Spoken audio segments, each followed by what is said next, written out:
ტელერადიო კომპანია Georgian Times-ი წარმოგიდგენთ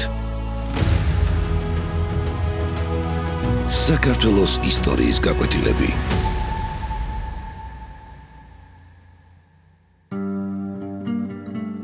დავით მეოთხე აღმაშენებელი. ნაწილი პირველი. მე-11 საუკუნის მეორე ნახევარში ახლო აღმოსავლეთსა და კავკასიის რეგიონში ისტორიული გარდატეხის ხანა დაიწყო. ეს იყო დრო, როცა ცეცხლი და მახვილი იქცა ისტორიის მთავარ მსაჯულად. აღმოსავლეთის უსასრულო ველებიდან წამოსულმა სელჩუკთა ურდუებმა ქარიშხალივით გადაუარეს ერთ დროს ძლიერ და მდიდარ სახელმწიფოს. მათი შეჩერება ვერ შეძლო ვერც ირანის ხორასანმა, ვერც აბასიანთა სახალიფომ და ვერც ბიზანტიის იმპერიამ, რომლის ძლიერებაც უკვე წარსულს ჩაბარებულიყო. ქართველების ეროვნულ მეხსიერებაში ეს პერიოდი დიდი თურქობის სახელით შევიდა. ეპოქა, რომელმაც ქვეყანა გაანადგურა და საუკუნეების შრომით ნაშენები სახელმწიფო მიწასთან გაასწორა. ქართველი ერი გადაშენების ზღვარზე იყო მისული. სელჩუკთა ურდუები მრავალი წლის განმავლობაში ატერორებდნენ ქართულ მიწებს. ყოველი გაზაფხული ახალი შემოსევის მოლოდინით იწყებოდა. ათასობით მხედარი გადმოდიოდა ქვეყნის საზღვრებში, რათა დაერბიათ ქალაქები, დაეწვათ სოფლები და მოესპოთ ის, რაც ქართულ ხალხს შრომითა და სისხლით ჰქონდა ნაშენები. ათასობით ოჯახმა მიატოვა მამაპაპისეული კერა და მთებსა და მიუვალ ხეობებს შეაფარა თავი. შიმშილი, სნეულება და ნგრევა საქართველოს ყოველდღიურ რეალობად იქცა. რუსთავი, დმანისი, სამშვილდე და მრავალი სხვა ქალაქი მტრის ხელში გადავიდა. თბილისი კი კვლავ მუსლიმურ საამიროს ემორჩილებოდა. საქართველოს უკანასკნელ თავშესაფრად მხოლოდ დასავლეთ საქართველოს მიუვალი მთიანეთი, აფხაზეთი და იმერეთი რჩებოდა.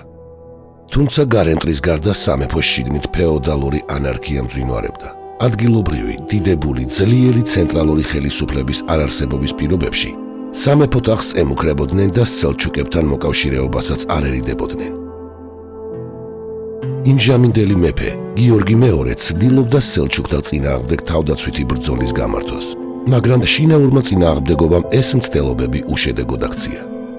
ხშირად, როცა ერი თავის არსებობას კარგავს და ყველაფერი თითქოს წარსულს ბარდება, სწორედ მაშინ შობს ისტორია ახალ იმედს.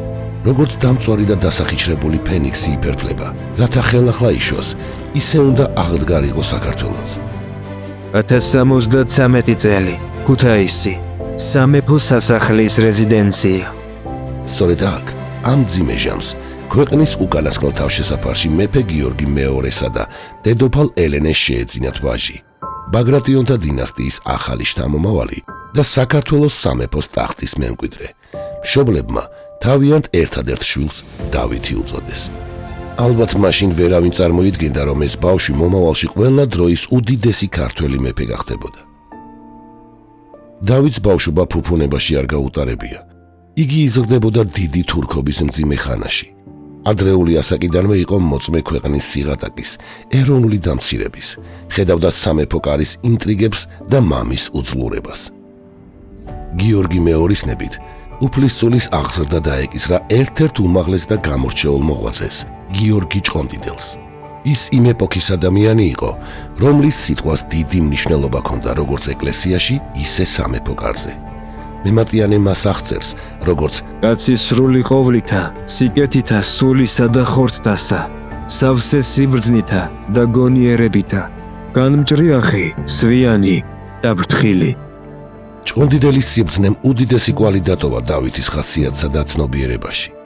მისი ხელმძღვანელობით უფლისწულის აღზრდა უბრალო სამეფო მოვალეობას აღარ გავდა. ის იქცა ეროვნულ მისიად. დავითს ასწავლიდნენ წმინდა წერილს, ფილოსოფიას, სამხედრო მეცნიერებას, ტაქტიკას, სამართალს, სამეფოს მმართველობის საფუძვლებსა და ისტორიას. წყაროების თანახმად, გიორგი ჭყონდიდელმა უფლისწული სიტყვითა აღაშენა და წესითა განამტკიცა. დადგა 1088 წელი. სელჩუკთა შემოსევებით და შიმშილით გამოფიტულ საქართველოს ბუნებრივი კატასტროფას დაემატა. დამანგრეველმა მიწისძვრამ, რომელმაც მთელი ქვეყანა შეძრა, ერის ცნობიერებაში ღვთის რისხვის სახე მიიღო. გრევა იყო საშინელი. ქალაქები და სოფლები მიწასთან გასწორდა. მრავალი ტაძარი დაინგრა, მოსახლეობა კი შიშსა და უიმედობაში დარჩა. მემატიანე წერს. მთანი მაღალნი და კლდენი მყარნი სახეთ მტვერისა დაილაგნეს, ქალაქნი და სოფელნი დაირღვეს, ეკლესიანი დაეცნეს. ეს უბედურება კიდევ უფრო ამძიმებდა ქვეყნის ისედაც რთულ ეკონომიკურ და სოციალურ მდგომარეობას. ამ დამანგრეველმა მიწისძვრამ მეფე გიორგი მეორე საბოლოოდ გატეხა. დაუმთავრებელმა ომებმა, შიმშილმა და ქვეყნის შიგნით არსებულმა ქაოსმა მას ძალა გამოაცალა. მალე მეფემ ისტორიული გადაწყვეტილება მიიღო. ტახტიდან გადადგა და 1099 წელს ბაგრატის ტაძარში თავისი ერთადერთი 16 წლის ვაჟი დავითი საქართველოს მეფედ აკურთხა. ახალგაზრდა მეფეს მძიმე მემკვიდრეობა ერგო. ქვეყანა გაპარტახებული იყო, სამეფო არმია და ეკონომიკა მოშლილი, ხოლო მეფის ხელისუფლება ლიხის ქედის აღმოსავლეთით აღარ ვრცელდებოდა.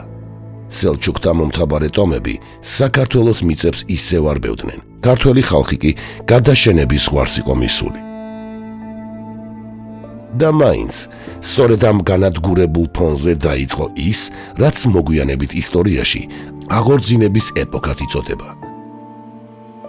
გამეფებისთანავე დავითმა სამეფო კარის მთავარი ვაზირის პოზიცია გიორგი ჭყონდიდელს მიანდო. იმ ადამიანს, რომელიც მის აღზრდაში გადამწყვეტ როლს ასრულებდა. პასუხისმგებლობის აღებისთანავე ჭყონდიდელმა დაიწყო ცენტრალური ხელისუფლების გაძლიერება. მეფის ნდობით აღჭურვილმა მოღვაწემ სამეფო კარზე ჩამოაყალიბა ერთგული და გამოცდილი დიდებულთა წრე. მალე აუცილებელი გახდა რეგულარული სამეფო ლაშქრის ჩამოყალიბება. თუმცა სახელმწიფო ხაზინა იმდენად მცირე იყო, რომ დიდი არმიის შექმნა შეუძლებელი აღმოჩნდა. ამ პირობებში სამეფო საბჭომ მიიღო გადაწყვეტილება ჩამოეყალიბებინათ მცირე ზომის რაზმები, რომლებიც გამოიყენებოდა როგორც შიდა წესრიგის, ისე საზღვრის უსაფრთხოების უზრუნველყოფისთვის. თითოეულ მათგანში 20-დან 30-მდე მხედარი ირიცხებოდა. დავითმა ეს რაზმები სამხრეთ საქართველოს საზღვრისპირა რეგიონებში განალაგა. გაზაფხულობით, როცა თურქ-სელჩუკთა მარბიელი ლაშქრობები იწყებოდა, მეფე და მისი ერთგული მეომრები სათავისოდ იყენებდნენ ადგილმდებარეობას. უჩუმრად უახლოვდებოდნენ დაბანაკებულ მტერს და ღამით მოულოდნელ იერიშს ახორციელებდნენ. ამ მცირე, მაგრამ მოულოდნელი შეტევებით ისინი ამარცხებდნენ და უკან დევნიდნენ მომხდურს. დროთა განმავლობაში დავითმა თურქ-სელჩუკთა ჩამოსახლებული ტომებით შეავიწროვა და საბოლოოდ გააძევა საქართველოს ტერიტორიიდან. ეს მცირე, მაგრამ მუდმივი გამარჯვებები ქართველ ხალხში აღვივებდა რწმენას, რომ მტრის დამარცხება შესაძლებელი იყო. მთებში გახიზნული მოსახლეობა ეტაპობრივად ბარში ბრუნდებოდა. განახლდა მიწათმოქმედება, დამუშავდა მინდვრები, აღდგა სარწყავი არხები, გაშენდა ბაღები და ვენახები, იქმნებოდა ახალი დასახლებები, განვითარდა ხელობა და ვაჭრობა. ქვეყანა ნელა, მაგრამ შეუჩერებლად იწყებდა ცხოვრების დაბრუნებას. იწყებოდა დავითის სახელმწიფოს აღმშენებლობის გზა. 1092 წელს გარდაიცვალა სელჩუკთა იმპერიის მესამე სულთანი მელიქ-შაჰი. მის სიკვდილთან ერთად დაეცა იმ ქვეყნის ძლიერების ხანაც, რომელიც წლების განმავლობაში თითქმის მთელ აღმოსავლეთს ფარავდა. სისხლითა და მახვილით გაერთიანებული სახელმწიფო ქაოსში გაეხვა. ეს თავის მხრივ საქართველოს პოლიტიკური ძლიერების წისქვილზე ასხამდა წყალს. გარემტრის დასუსტებასთან ერთად აღარც შინაური, ურჩი დიდგვაროვნები წარმოადგენდნენ დიდ საფრთხეს. მალე დავითმა სასტიკი და დაუნდობელი ბრძოლა გამოუცხადა იმ მოღალატე ფეოდალებს, რომლებიც სელჩუკთა მხარდაჭერით საკუთარ გავლენას აძლიერებდნენ და სამეფო ხელისუფლებას უპირისპირდებოდნენ. პირველი ნაწილის დასასრული.